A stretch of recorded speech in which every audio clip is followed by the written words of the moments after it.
Hello, everyone. Welcome to another episode of New Video Let's Talk. Today we have Ziad Mohamed with us today. What up? Yo, what's up, brother? How you doing? I'm excited. I'm good, guys. I'm excited. Yeah, no, this is episode 37. Yo, something special. That's crazy. If only it was episode 35, bro. Yeah, that's his number, right? 35 is a close number, yo. That's my number. Why? What's 35 to you, brother? Al-Asala, bro. Al-Asala number. Al-Asala is a dance group, part of a dance group. 35. Okay. Give us a little more on that. So pretty much, we're a Palestinian dance group. I'm Lebanese, but the guys are Palestinian. We went viral back at the beginning of COVID before I even joined them because they were at Drake's house. The only dance group to actually ever make it to Drake's house. Yeah, that's crazy. I saw a video on that, bro. So like it was Drake's birthday party? Yeah, Drake's birthday party. The guys went down there to his house. I was in Panama doing my own thing, but damn. Did you know that you guys were gonna go to Drake's house before you went to Panama? No one knew. That's the thing. Like, it came out of nowhere. Okay. So it was just pretty much Drake's one friend is like Egyptian and it was his birthday. So they got into contact with Al-Asala and she's just like, I want to surprise him, Arab, whatever. Okay. So the guys had no clue. Like, is this real? Is this fake? Yeah. Like, what dance group is going to go to Drake's house? Like, Palestinian dance group, you know? Yeah. From what you saw, what do you think the reaction was? Bro, the video, he was vibing. Like, the thing is, the guys weren't even supposed to have their phones in there. Yeah. But after the video went viral and everything, like, Drake was looking at the guy's phone, you know? So he looked like he was vibing. And yeah, the sandals on. He was out there kicking, the dancing. vibing. Bro, like, I was watching the video. I'm like, are you serious? This is what I'm missing. I'm literally like this in my hotel room. Like, what? Where are these guys right now? That's crazy, bro. But I mean, it worked out. And so Al-Asala, is that the group then? Yeah, that's the group. So that's like the group of how many dancers? How many like? So Al-Asala goes way back, like 2007, 2008. That's when they started. The group that you see today has been together for 4 years. I just joined them a year and a half ago. Been a smooth ride since. Like, the guys are really good. What's the group comprised of? Like, so how many like men, women? Like, there's no women yet. I mean, you know, but we're the main guys you see like are 6 to 7 guys, the main guys, and then all of the rest of the guys that are learning, that are coming together, that come to practice every day. We're about like 10 to 15 guys. Yeah. But the whole team, if you want to include the seniors from way back in the day till now, they're about 30. So I'm number 35. Which means there's probably that's why you number. Okay. Yeah. That's why, you know. Okay. Yeah, bro. Yeah, what's the dynamic of it then? Like, is there singers? Like, what's like kind of lay it out for us? Like, you know, basketball team, you know, you have like these positions. What's the positions in that dance group then? So there's dancers. There's we call it Dabke. Dabke is the traditional folk dance. I'm very big on that. Like, it's my favorite thing to do. Okay. You know, there's folk dancers. Then we have our chanters. I'll call them chanters. At weddings, you'll see people chanting and reciting these like poems or whatever to bride and groom. Yeah. And then we have the drummers, the musicians. We have bagpipers. Sometimes we contract bagpipes. I play different types of instruments, flutes, drums. So you do it all. You dance, you do the flutes, the drums. Michael Jackson over here. Michael Jackson. Triple threat. Michael Jackson. Literally triple threat. Okay. Bro, that's the honor, yo. You can't even But how did you get into all of this? Yeah. I mean, like take us from a young age. Take us into like your passion for that. So if you want me to really dig deep into this, it's gonna sound crazy. My uncle, who actually I'm named after, Ziad. My uncle Ziad is my homie, like best friend. You know, it was his wedding, 2004. A vivid memory. So I saw the drummer on stage, and I'm sitting there, I'm like, bro, what the hell is this guy doing? You know, like he's just. I love what he's doing. Anyway, time goes on. I'm like always drumming on the desks and stuff. My teachers are always yelling at me, stop. Yeah. Then my parents went on a cruise, fast forward 2010, and they met this couple in Ottawa on this cruise. Their son's a drummer. So fast forward to like 2012, they came over for the first time and again saw me. I have rhythm. Mm-hmm. So the third visit they came, they brought me a drum and just started. Like, how old was this again? Sick. Yeah. Bro, I'm a 2000s kid, by the way. Okay, so I'm a 2000. Yeah, so then you're like 12. You're like 12, 15 at that point. I was 12, 15. Yeah, I was 12 when I first got my drum. Fast forward now, so 2023, right? 2023. Yeah. So it's been a while, But the drum is like a nice little drum you put on your lap. I also play on a kit. I also play like a big bass drum that I wrap on my shoulder. Okay. All that stuff, you know, once you know how to play the hand drum, anything else comes, bro. So it was your uncle who kind of inspired you to get into that? Yeah, his wedding inspired me because he brought a band to his wedding with a singer and stuff. Yeah. And then one of the guys that was part of the band was a drummer. So I was like, bro, this is gonna be me, bro. How do you like look at that and like choose to do that? You know what I mean? Like, cause like I don't know, you can see people just doing anything, like maybe cutting flowers. You know, like literally, right? And you just see someone drumming. What brought you to that? Man, it's really weird because I'm born and raised in Canada, you know? Okay. But like if you know me, like I'm such an Arab guy. Like I'm so Lebanese that it's crazy. Yeah. I read it, I speak Arabic, I do it all. I'm like Arab as Arab gets. Yeah. Okay. So when I saw this guy drumming and then I actually like learned what it was 10 years later, I was like, you know what? Like I love Arabic music. If you were to put on an English track right now, odds are I don't know what it is. Really? I don't listen to like English music at all. Unless, you know, guys are in their fields, you know. Yeah. No, but Drake, like some Drake tracks. straight up. Trust Even then, issues? bro. Even when the guys went to Drake's house, I still was just like, bro, I only know one dance and God's Plan. That's the only two songs I actually knew from Drake. Damn. Okay. Yeah, bro. It's like that. So you've always been super immersed with your culture. Super, super immersed. I've always been close to my grandparents. So my grandparents are the ones That's that what it is, raised bro. me. Yeah, they raised me. Like everything that I know from my culture comes from my grandparents. And then when I used to go down to Lebanon, I see these people dancing and they're like 20 to 50, 60, 70 people in one line, folk dancing, synchronized. Like, bro, it's beautiful, you know? You know how you see hip-hop dancers and break dancers? Yeah. They're so synchronized. Imagine people like hand in hand, synchronized, jumping up and down. But it's so, bro, it's beautiful. You guys got to see When was the last time you went to Lebanon? Last time I went was 2019. Okay, Before that, I used to go like every year. But then my grandpa passed away last year, so I haven't really been motivated to go. But Sorry to hear that. Was he kind of maybe like that link why you'd go? Because like you know you're going there, you're seeing him. 1000%. My mom's there right now. Actually, she keeps telling me come, bro. She spams my phone. Are you going to go? Come to Yeah. I don't know, bro. I don't know. There's too many big things happening right now. You know, like right now I'm with you guys. Next thing, who knows? You know, if I go to Lebanon, I don't want to risk the like, yo, you have this opportunity. Where are you? Bro, I'm in Lebanon. You know? Let's get into that. Like, for example, like right, like you're part of that dance group, right? Yeah. You also do some marketing for some automobile company too, right? Yeah, I do the digital marketing for Empire Auto Group dealership here in London.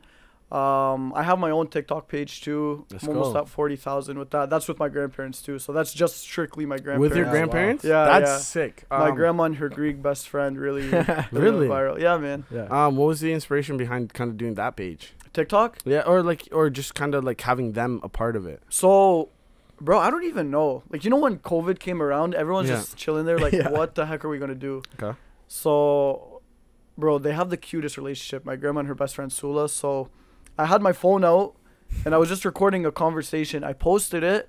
I literally went up, showered, came out. What the heck? I'm at 200,000 views. Damn. And it's 10 minutes in. So 3 million later, I'm like, okay, you know, there's something going on. So the next day I post, the day after I post, the day after. And people are liking this stuff. And then I was like, you know what? I'm just going to make my personal page my grandparents. Because at the same time, my grandparents raised me. So I was like, you know what? This is kind of cool. It's cool to have my grandparents a part of something that I'm inspired to do. And at the same time, I was in school, which is a whole different story. Cause we're gonna talk about that. We gotta talk about that. Cause let me tell you, there's some inspiring stuff, you know. Yeah. I'm in school, so I was kind of taking a break from that, doing my school. Then I'm like, I'm not liking this. Like, I want to make videos. I want to do this. And then I kept doing that, and here I am, still making videos with my grandparents. So so you keep it consistent as much as you can. Yeah, like now I'm consistent with Al-Asala because I mean we're almost at 800,000 followers on TikTok. So you're the marketer behind that too? I'm the marketer behind. No, I'm just the dancer. I'm a drummer. I'm all that, but I'm very close to the guys. Like I've known the guys even before Al-Asala. The guy like Omar Barzak and Wasif, they're really the heart and soul of Al-Asala right now. Props to them, bro. Where are they from? Guys. They're from London. Originally, they're Palestinian. So all the guys are Palestinian. I'm the black sheep, I like to call it. I like to be Lebanese. I'm the Lebanese guy. So, and that's the first dance group of its kind here in Canada, you said, right? So that's special for them to bring that culture all the way from back home to here. 100%. And they're all from London? Or? They're all from London. Most of the guys are born in Palestine. Okay. Some of the guys are born here. But like I said, like it's so unique to have all these guys kind of have the same motives as me.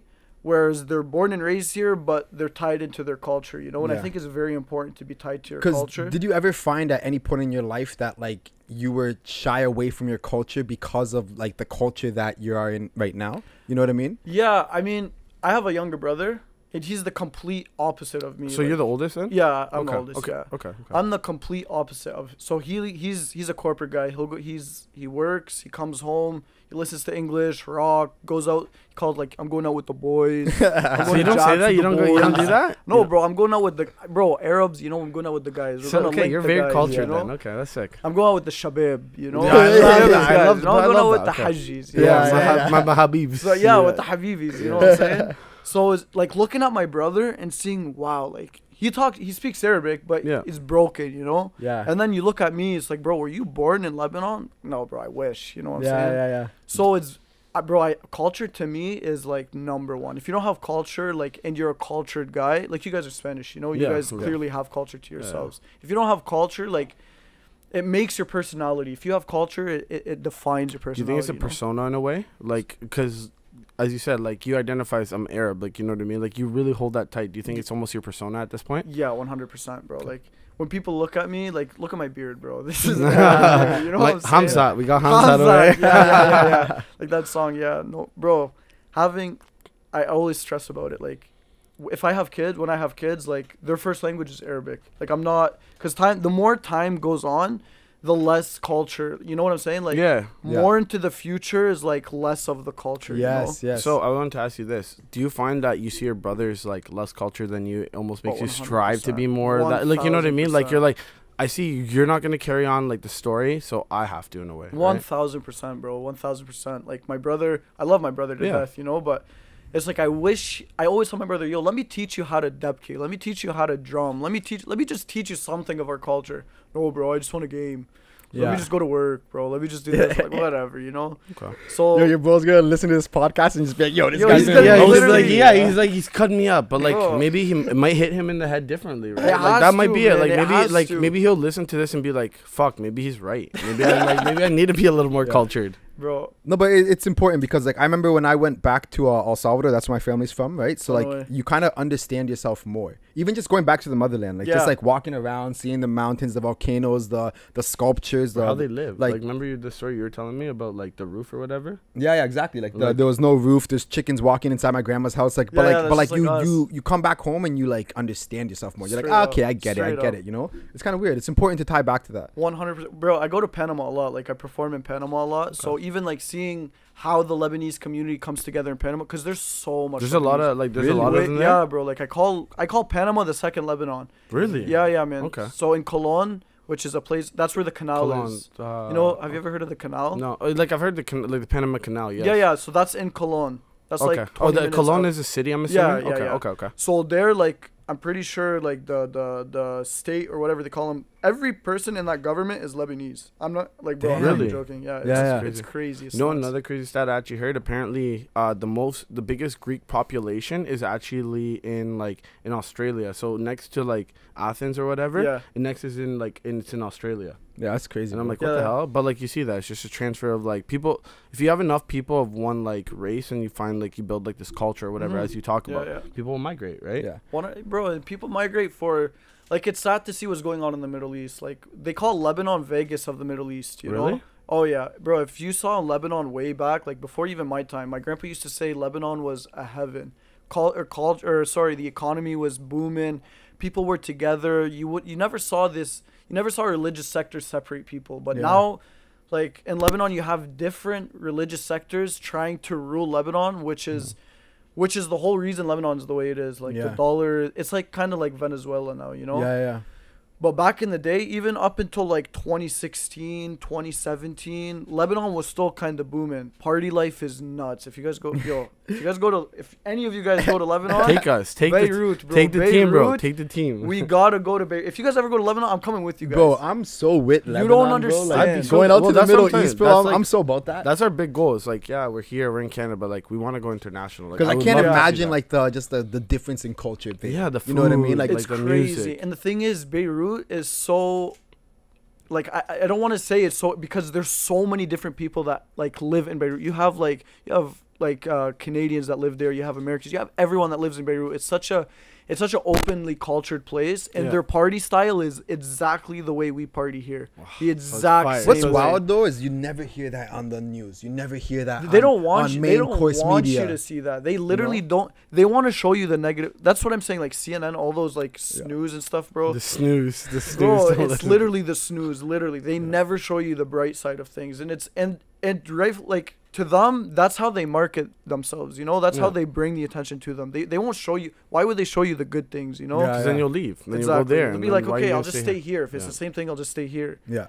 But, bro, Lebanon, don't sleep on it. But, yo, let's get into the school aspect. I want to get into that because, like you said, you're very tied into culture, you know? So I'm sure, like, you know, your parents, like, probably thought school was an important thing, right? And then you told me earlier that you dropped out. So let's get into that, man. Like, man, so... What'd they make you do?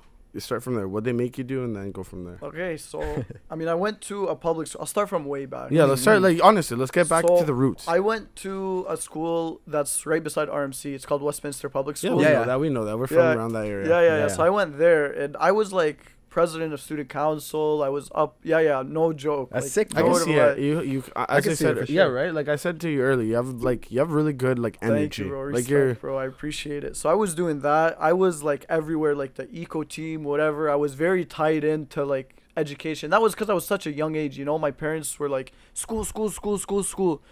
I want to go out. School. Whatever. Graduated public school, honors, grade 8, valedictorian. Did that, went into grade 9, killed it. Grade 10, killed it. Then I was like, you know what? Like, I'm starting to see a lot more things I didn't see because my public school, my grade 8 year we were 5 kids. Yeah, bro. Like, we were 5 kids in my public school. So wait, a valedictorian of 5 people? We brought the grade 7s, so, you know, it looked bigger. You know, there was grade 7s graduating with us, but... Yeah.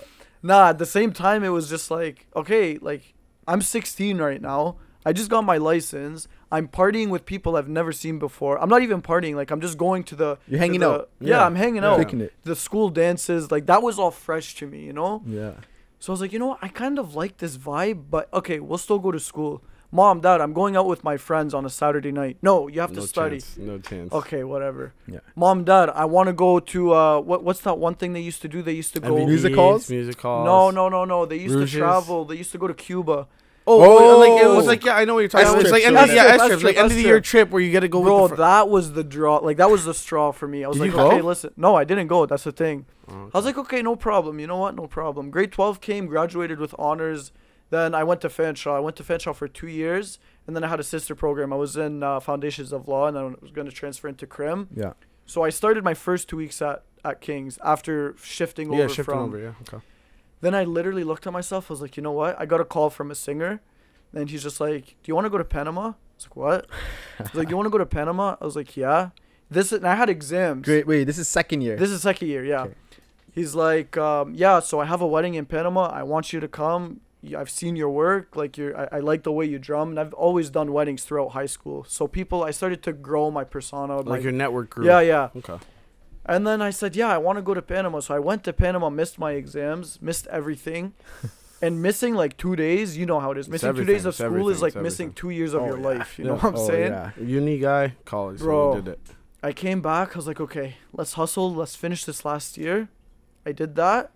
Then my year at King's started, and then I went to Panama again. And then I dropped out of school without telling my parents. How'd you do that? I just dropped out. I literally just stopped going. Wait, hold on. Bro, straight up. How was that decision? Like when you decided, yo, I'm gonna drop out of school. Like, what was the tipping point? Yeah, were you fighting that? Bro, the tipping point, pretty much. So let me backtrack a bit. In grade 12, when we were talking about what I wanted to do, my mom had like a breakdown. My mom was like, what do you mean you want to go to Fanshawe? What do you mean you want to go to college? No, you're not going to college. You're going to uni. Mom, listen, I want to go to college so I can focus more on what... No, you have no option, but you're going to uni. Like in Lebanon, they have this thing where college to them is just like, you got nothing. Yeah. You're going to uni. It's like you're almost going to get a job. Exactly. I feel like it's a lot of like countries, even like El Salvador. Yeah, it's like universities. Yeah. I had to fight that with my mom. She's like, no, you're going to... I'm like, literally, if I go to college, I'm gonna get a co-op and I'll probably have a job leaving it. It's way easier, but like they don't understand it because like for them, it's like you go to university, it's prestigious. That's it. That's all they want. And like even too, they bring us here for that reason, right? Straight up. Yeah. And to be honest, my idea, my thoughts, everything for me dropping out of school came from what I like to call the what if theory. You know, so. Explain my theory behind that, the what if theory, is just like, okay, so I continued school. You can only go to school if you're actually wanting to do something, no problem. If you're a doctor, if you want to be a doctor, a lawyer, an engineer, go to school. My theory behind what if was, okay, so I go to school, I finish, but now I'm 25 years old. What if? What if I didn't go to school, I continued with my passion, and I'm here sitting with you guys today doing podcasts, touring the world, doing all this stuff. What if I didn't choose this road? Where would I be? Would I still be in school drumming? Would I still be like working a corporate job? Would I still be not depressed, but just stressing out for exams, nothing, spending money on things that like education? About, yeah. No. To me, school, you can always go to school. Like you see these posts like 70-year-olds graduating from uni. You know what I'm saying? It's true though. So like, what if I just keep going, doing what I'm doing? Then I'll make it. I'll do what I want to do. I'll make my parents proud. Eventually, my parents will be proud. You know, they'll see that, okay, this guy knows what he wants to do. He's living up to what he's passionate about. Your parents will never not love you. So I guess, what is that passion? Bro, my passion in broad English is to be an entertainment influencer, musician, dancer. Like I want to do it all. Yeah. I want to Michael Jackson. You want to be a triple threat. There you go. I want to be Michael Jackson. I just can't dance like Michael Jackson, bro. That's it, bro. I just can't dance like him.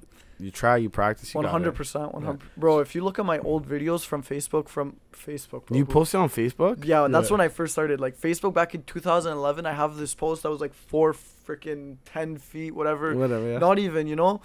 And I was posting, and I was so proud of myself. Looking back at it now, I'm like, bro, I was terrible. Like, that's why my parents are pushing me. They're like, bro, you don't have a passion. You can't even drum. But that's why you keep going with something. You know, if you're truly passionate about it, if you truly love what you're doing, nobody should be in the way of it. Because at the end of the day, nobody knows what's inside of you except for you.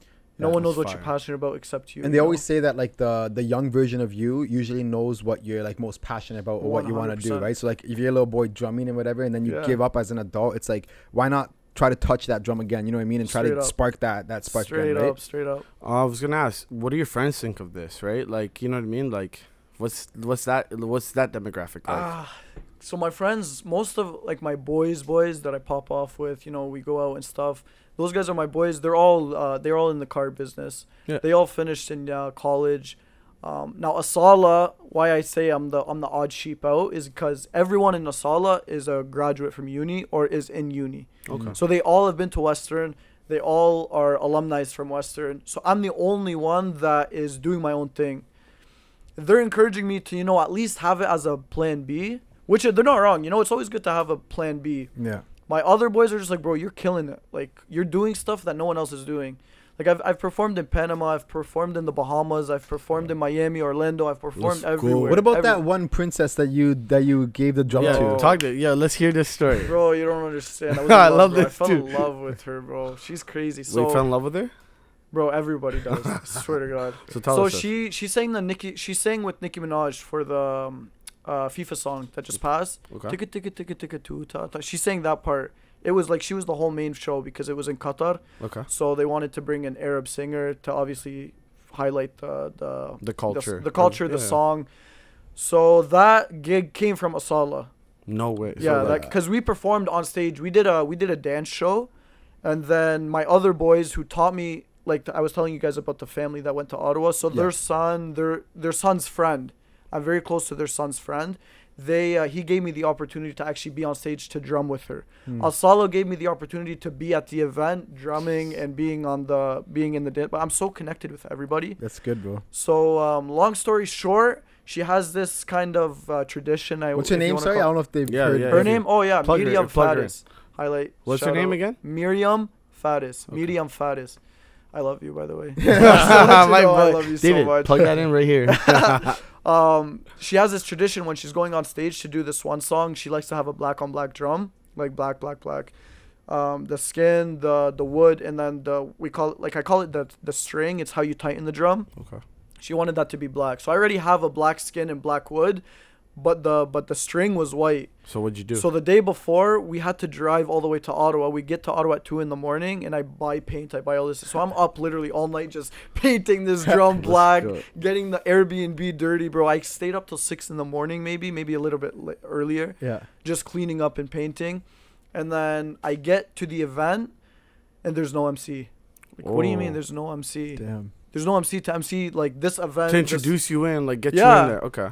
So I'm like, okay. My boy calls me. He goes, yo, the organizer just called me. He's looking for an MC. I know you're very charismatic. Like, you have that in you. I was like, bro, what do you mean? Go. This is 1 hour notice, bro. We're about to get on stage. Bro, just do it. Just do it. Like, you have it in you. I'm like, okay, no problem. Stage fright hit you at all? Like... Bro, like you're not shaking there, like we pulled some strings, you know what I'm saying? Yeah, so yeah. we found a way out of it, you know. We found a way out of the stage fright, if you know what I'm saying. Yeah, you know? I got you. So we did that, and then, bro, I just got on stage and literally looked at 2,000 people and was just like, bro, like, this is so surreal right now. This is 1 hour's notice. I'm talking into the mic and people are cheering. What's that feeling like? Bro, it was nuts. Like, if this is the beginning of what I want to do, I'm imagining my future right now. Like, being an MC, a drummer, doing everything in the entertainment business is like having your own business, you know? Because you can't make money if you don't have your own business. Working for somebody, you just can't. You won't make the money that you want, you know? Yeah, make money for others. So you make money for others, exactly. So when you're doing this, when you start, like, I start drumming. Drumming led me to the dance group. The dance group led me to Myriam Fares. Myriam Fares led me to emceeing an event. So what's going to happen now? It's like a ladder of events, you know? It's because you continue to follow that one passion. 1,000%. And that just will open a door. And that goes back to the what if, right? You know? That's fucked. Yeah. It's like, bro, it's so fucked. It's like, I'm so proud that I made this decision. But then, this goes back, my grandparents are just like, can you go back to school? I'm like, Teta Jiddo. The Teta and Jiddo is grandma and grandpa in Arabic. What is it? Teta and Jiddo? Teta is grandma, Jiddo is grandpa. Okay. So I'm like, Jiddo, Teta, we're in a different generation now. Like, you got to hear me out. So every weekend, I'm like, okay, I'm going out to a wedding. And they're like, who the heck is getting married every week? Someone is. Like, someone is. I don't know them. This is my job. But yeah, going back and looking at it, like, seeing 2,000 people in front of me and talking on the mic was nuts. And then we go backstage. She's about to come in. And I'm just like, wow. Like, I see her in this red fluffy dress. I'm like, okay, like, hey. Then she goes, the best part was, she goes, this drum is too big. I need somebody to fix it. And if anybody was going to fix that drum, it was me, bro. I stayed up all night painting it. I'm sanding that thing. It's my drum. I'm like, yo, that's my drum. She's like, come. I'm like, what? She's like, come. Damn. So I fix up the drum for her. She's like, okay, that's good. Then she goes, no, it's not good. Come back. I'm like, no problem. Whatever you want, I got you. That's sick. Your hands are shaking, bro. I'm literally like this. Yeah. You're so hot. You're so beautiful. Tie your dress? Is there anything? Fix your shoes? Yeah, bro. She got on stage. We got on stage. We were like 10 drummers. We get on stage. We're drumming. Then we get off. Then we go do the second set. And this is after Al-Asala's dance performance. Al-Asala's dance performance is sick because, like I said, they already have a following. Yeah. And so to know that people actually know who you are, like, it's weird. So when you're in the beginning stages of going viral, you really ask yourself, okay, I have 800,000 followers on TikTok. Do people actually know? Because I'm in a group, right? Yeah. So do people actually know Ziad? Do people actually know, like, you know? Because I'm not the face of Al-Asala. They're my good friend. We're all brothers, you know? Yeah. So it's like, do people actually know me? And then going up there and then seeing, people actually, I'm known, like, people call me the flute guy. You know what I'm saying? Though, but like, you have your title though, which is what I'm saying. Like, people actually know who you are, so it motivates you to keep going. Yeah. Like, it's crazy. Like, I remember when Nemo was on your podcast, he was saying the kind of the similar thing. That's what day we met. Yeah, that's right. That's right. That's right. Yeah, we have that. We got to plug that video in, but that's literally how we met you. Yeah, the remember, like, it was what, the Canadian, like, national anthem. Yeah, that's right. Syrup boy over here, Mr. freaking Canadian tuxedo. I was the bong guy. Yeah, that was crazy. That was nuts. Yeah, that's so true. I forgot about that. I want to ask that. So, like, if we can pivot, like, did your family see any of that? Like, so, I'm going to be straight up honest. My parents are probably not going to like that I'm admitting this, but I don't care. Like, it's going to get there. I've had, like, a past with my parents where they've caught me, like, smoking weed and stuff. Everybody tries it. If anybody says they've never tried it and they're Arab, bullshit. You know, I'm born and raised in this country. people have drank. Like I've drank before. I've smoked weed before. I don't condone it. I don't promote it. Yeah. But it's something that I've done, and like you're not ashamed of life. It's a part of life. It's a part of life. I'm not here saying I'm an addict. You know? Yeah. But so to my parents to see that, for my parents to see that, and my parents to see that, bro, why are you doing this? Like, bro, chill. It's a video. You know what I'm saying? Like, it's what I have to do what I want to do. They did see it though? Yeah, they saw it. They like, my dad was just like, this is so bullshit. My mom laughed about it. My family, like, some of my family is on the same boat as me, you know, so they loved it. But at the same time, it was just like, bro, we're in a video with Nima Naz. I'm meeting new people. Like, just give me a break. You know what I'm saying? Do you have that conversation a lot though, in the sense of like, okay, I'm just this is work almost, you know what I mean? Like, you guys see this. I'm not actually doing it, but this is work. Yeah, straight up. Where you have to have that convo. There's that, and then there's the topic of girls with my grandma. My grandma. Let me hear this. I want to hear this. I love this. I love this story. Let's go into that. My grandma, every time I leave the house, she tells me 3 things: don't drink, don't smoke, and don't be a hoe. those are the 3 rules. Out of those 3, what don't you do? I don't even know, bro. There's people watching. I can't, you know what I'm saying? Nah, bro, I do it all. I do it all. I was to say, I know a lot of like my Arab boys and whatever. They're very traditional in regards to even like the girls. You know what I mean? Like they expect to go back home. You know, get a girl. And like, what are like your views on that? Or bro, honestly, like this topic is really sincere to me because I really want to get married while my grandparents are still around. Like that holds a deep spot for you. It's more important and more exciting for me to be married and to have my grandparents around than it is to have my parents around. Because like I said, the reason I'm as cultured as I am is because of my grandparents, you know? So to them, they would love to see me get married to a Lebanese girl, go back home and get a Lebanese girl. But I'm sorry to say, like, now in today's generation, you'll never find a woman like my grandma who will cook, will clean, will literally be your wife, you know? Now in Lebanon, they're getting so modernized that why would I go spend money, do visas, bring a girl from back home when the same girl that's back home is here, you know? And bro, I hear that though. I hear like that. That's good thinking though. Like even too, it's like it's hard because like it's almost like we're taught like, oh, if you don't go back home, you're not gonna find that woman. But they are here. No, like, they still exist here. Yeah, they still exist here. Like, they are here, and they exist across all cultures, right? You know, like there's Latinas like that, Portuguese, Italian, Arabs, me and this guy had that talk. We had the talk last night. Remember the one we were talking about? Oh, Asians are. Oh, okay. You see, okay, yo. So we might have to send them to Korea one day. Korea, China, Japan, wherever. Even too though, if you go back 11, you're close. So you should come there, no? Yeah, I mean, Nah, not really. I tried to connect it. Okay, good one. Where do you want to travel now? So like you've been Panama, where's Ziad actually want to go?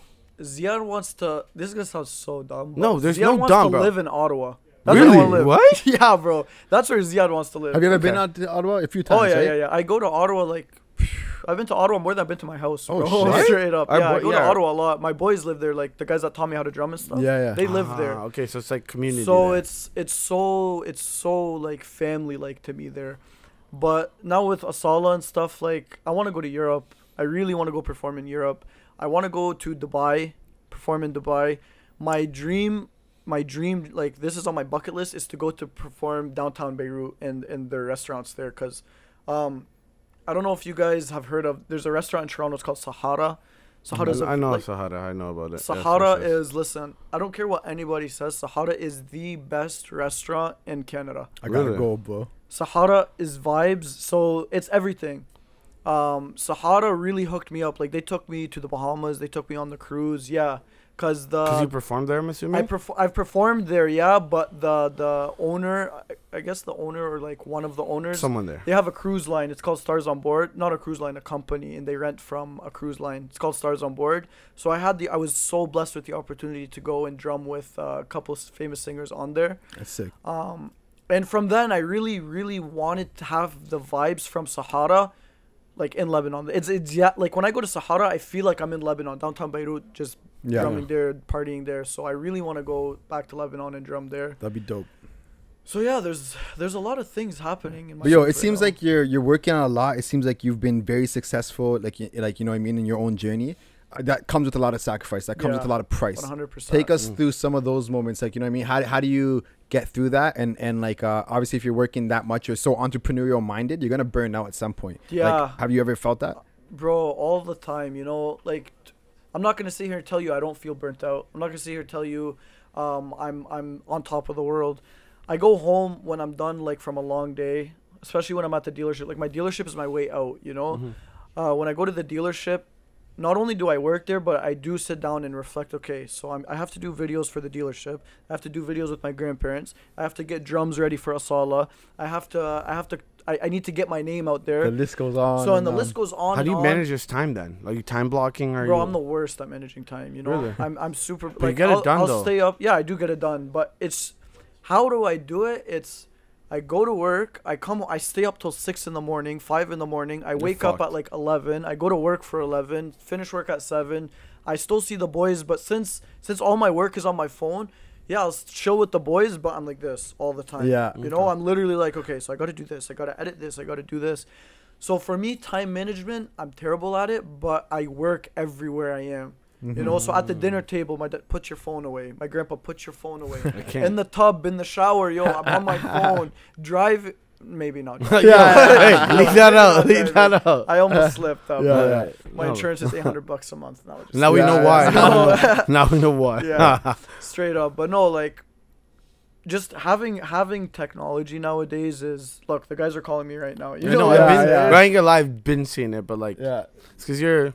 As you've taught us, you're very a busy man. Yeah, busy man. like alhamdulillah, you know, like I have that in me, and at the end of the day, I have God in me too. You know, like talk to us a little bit about that. Religion, you know, religion to me is very sincere. You know, I should practice more. I need to be more into my religion. Unfortunately, the time of my life right now, maybe it's not it for me, but that doesn't mean like later on I won't be, you know. Later on I do plan on, because I wouldn't be where I am today if it wasn't for God, you know. God really blessed me with my family, with my friends, with wonderful people in my life, with you guys, you know what I'm saying? So as long as I still have God in the back of my head, if I just remember that there is God, I'll get through anything, you know. And that goes back to your question, how do I do it? With like just having God in the back of my head and in my heart, having faith. That's all you need. And I'm very religious too, and like what you said is very important in the sense of like your life is always going to be wrestling with God. Yeah. You know what I mean? 100%. So it's a back and forth, like, you know what I mean? As long as you're conscious with that and you know, you live up to those expectations, 100%. then how can you fail, right? No, hundo. And like even too, like I became really like kind of embedded in it. Like I still kind of fight that, but like I was telling him, I remember when we were training for the marathon, we're running and I see the sun and it just started glowing heavy. I'm like, bro, somebody's watching over it. Don't know who, but I started running quicker. And it's kind of that story. And like I still fight with the idea of religion in the essence of like I'm there, haven't enveloped myself, but I see like my boy, I see you. It's very powerful. Exactly, it's super powerful. And like, so back, this will probably be my last point, but my grandpa who passed away in 2019. Show this, yo. This is actually sick. This is actually his stick, yo. This was, so he was a goat, sheep, what do you call it? A herder, or a shepherd. Shepherd, yeah. That's what my grandpa did, bro. And I went back there in 2019, and he was, this was his stick. So to me, like, I carry this with me everywhere I go, bro. This is like straight bamboo. Yeah, I'm not gonna lie. I'm not gonna lie. I want that. Yeah, bro. So you carry that everywhere, eh? Yeah, pretty much. Like I dance with this, right? So this is like what I used to dance with. Can you give us a little dance, like at the end? Yeah, I can give you whatever. Okay, we gotta get into it, yo. I'll do a little dance, no problem. This is like, and a head wrap. I wear a head wrap a lot too, because my grandpa's. I'm very, very close to him, and I always feel him with me, you know? Especially having this with me, like bringing this with him. Like me and him were just like this, yeah, like FaceTimed all the time. And I love that. Yeah, bro. Yeah. Like, I can see it, like, even too, like, I know you, like, even too now, I know he's with you. Yeah. Like, yeah, it's... No, for real, though. That's really special, bro. That's really special because that's, like, tied with you. That's culture. That's generation. Nowadays, we're losing that in touch with the people who brought us to fucking 100%. Life. You know what I mean? Like this emotional moment you're having right now with your grandpa, bro, that's so special. Yeah, bro. And I encourage everybody. I really do encourage everybody. if you have your grandparents around, if your parents are elderly, don't shy away from them. You know, don't prioritize your boys, your girls. Don't prioritize partying over spending, even if it's 1 day, 2 days, 3 days. At least go see your grandparents. Call your grandparents. Call your uncles. Call your aunts. We're not here for a long time. You know. We're here for a short time. We're here for a short time. Tell it, baby. You know I guess we could conclude there, because I know you gotta go just now. Yeah, bro. No, honestly, fire, bro. Like you dropped actually like. Yeah, no, I really appreciate your time, yo. Anything you want to plug in before? Plug in everything. Run it up, your TikTok, everything. You want to check me out on TikTok, Ziad Mo. If you want to check me out on Instagram, Ziad Reels. Check out the dealership, Empire Auto Group, Al-Asala, Dabke. I love you guys all. I love you guys, all you guys behind the scenes. You're actually like.